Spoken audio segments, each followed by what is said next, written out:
ধৈর্য এমন একটা গাছ যার সারা গায়ে কাটা, কিন্তু তার ফল খুব মিষ্টি। সবাই ঘুমিয়ে যায় সুন্দর সকালের আশায়, কিন্তু কেউ একবারও এটা ভাবে না যে আর যাকে কষ্ট দিলাম সে ঘুমিয়েছে কিনা। এই পৃথিবীতে মন বোঝার চেয়ে ভুল বোঝার মানুষ অনেক বেশি। মানুষ সব থেকে বেশি বেহায়া তার কাছে হয় যাকে সে নিজের থেকেও বেশি ভালোবাসে।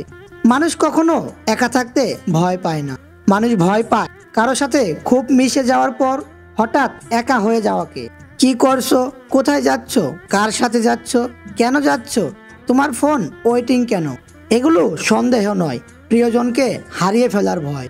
এটাই হলো সত্যিকারের ভালোবাসা। প্রিয় জিনিস বেশি দিন থাকে না, হয় বদলে যায়, নয়তো হারিয়ে যায়, আর নয়তো অন্য কারো হয়ে যায়।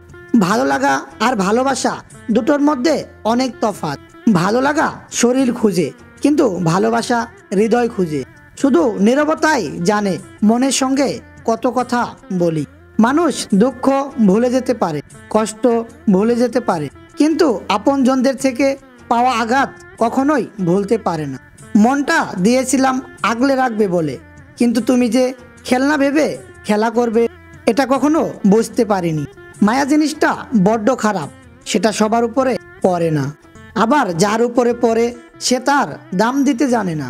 কথা কম বলবেন, রাগ কম দেখাবেন, কানে কম শুনবেন, ঝামেলা হলে ছেড়ে দেবেন, অপমান করলে হেসে চলে আসবেন। মানুষকে আপন কম ভাববেন, যত বোকা মানুষ হবেন ততই সুখে থাকবেন। কেউ দেখে না তুমি তার জন্য তুমি কি করেছো, তারা শুধু দেখে তুমি তার জন্য কি করনি।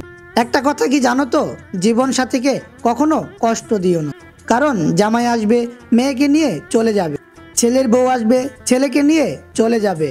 একমাত্র জীবন সাথী শেষ নিঃশ্বাস পর্যন্ত তোমার সাথে থাকবে।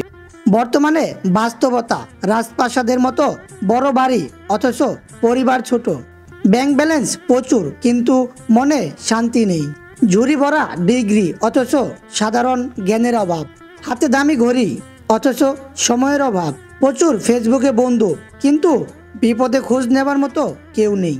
একটা বাস্তব কথা কি জানো তো, শুনতে খারাপ লাগলেও এটাই আমাদের এখন বর্তমান সমাজের পরিস্থিতি।